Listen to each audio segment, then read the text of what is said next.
Man, oh man, there has been so much today, and I truly don't know where to start. So I'm just going to make sure that we start off with a few facts. So a couple of facts that we need to make clear for everyone is that, number one, Director Christopher Wray, when he was appointed to be the head of the FBI, was appointed by Donald Trump. Now, I will agree that I definitely take issue with a number of decisions that Donald Trump makes, especially when it comes to the people that he decides to appoint to very important positions, including this one, because I did have to make sure that I wasn't going crazy. But when I say that you are the least qualified FBI director in the history of the FBI, that is real, because you are the only one that never even served with the FBI prior to joining. Yet we are supposed to believe that you are the greatest thing since sliced bread. I didn't ask you a question. You won't believe the level of political theater and outright slander that just happened on Capitol Hill. A sitting member of Congress, Rep. Crockett, stood up and called the director of the FBI a Trump appointee with decades of service say, "Failure, the least qualified director ever," and then wrapped it all in the left's favorite and most divisive talking point, white supremacy. This isn't oversight. It's an audition for cable news and a naked attempt to destabilize our institutions. We're going to break down the facts they conveniently ignored and expose the real threat to our republic.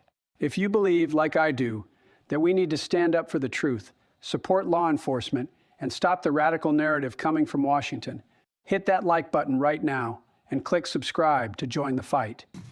Now, what I want to go through is to talk about why you are a failure and why, honestly, we just need to tell you bye-bye. I know that you got a little upset and you put on your show for your boss because it seems like you're trying to save your job when it came to talking to Senator Booker yesterday. But let's go through some of your failures.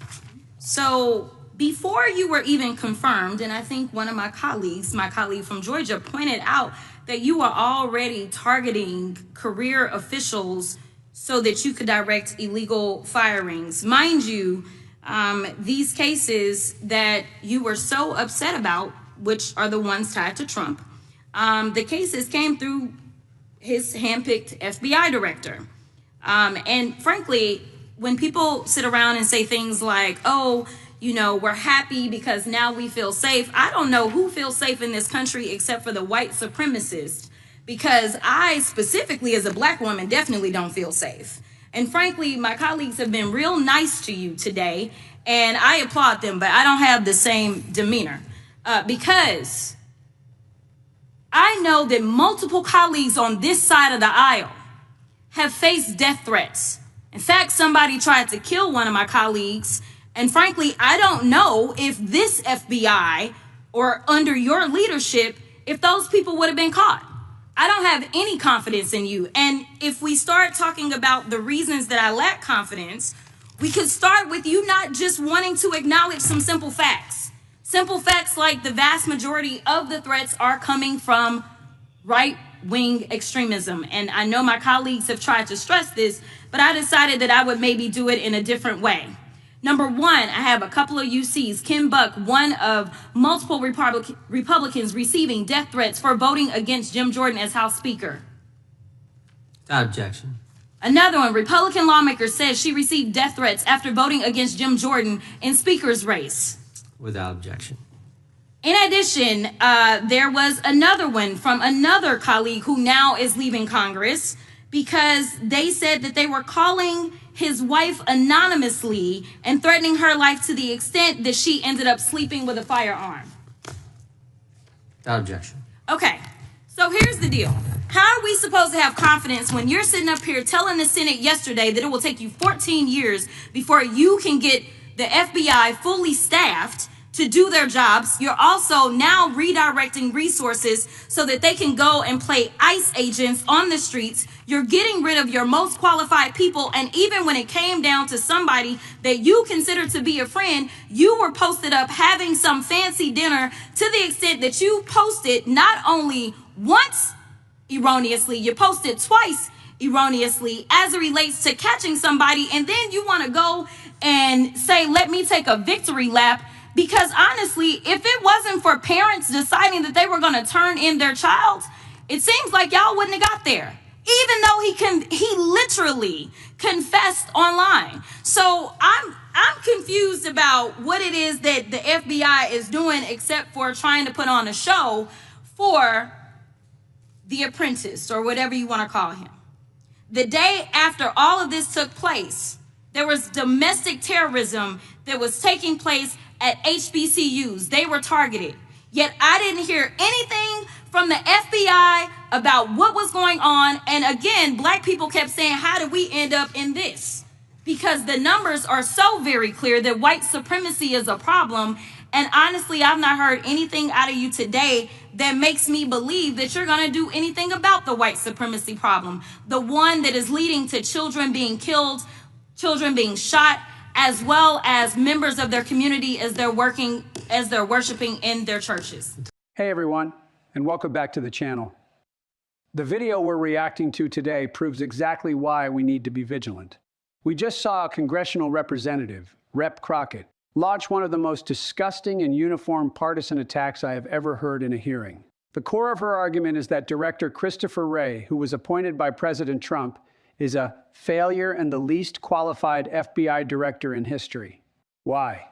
Because, according to her, he wasn't a career FBI agent before taking the top job. This is a willful, deliberate deception, and thankfully, the chairman of the committee set the record straight. Let's be clear about the resume that she, and the radical left, want you to ignore. Wray is a former prosecutor, a former high-ranking official at the Department of Justice, and served in multiple critical roles across the National Security Council and the Department of Defense. He has a pedigree of service at the highest levels of government that demands respect, not this kind of political street fight. To call him unqualified is a slap in the face to his service and a clear indication that the left only cares about political loyalty, not competence. But the attack gets worse because, as always, they resort to the politics of division. The representative stated, "I don't know who feels safe in this country except for the white supremacist." This is the tired, predictable, and frankly un-American line of argument that paints half the country as domestic terrorists. It's a complete distraction. She then doubles down, claiming that the vast majority of threats are coming from right-wing extremism. And here's the profound irony she misses. She cited that Republicans were receiving death threats for voting against Jim Jordan. That is a real problem, but it's a symptom of a deeply polarized environment where political opponents are demonized. Instead of focusing on threats to all lawmakers, which is the FBI's job, she used this tragedy to reinforce her predetermined narrative that our side is the problem. It is a cynical, dangerous use of tragedy to score political points. Finally, she criticizes the FBI for their focus and resource allocation.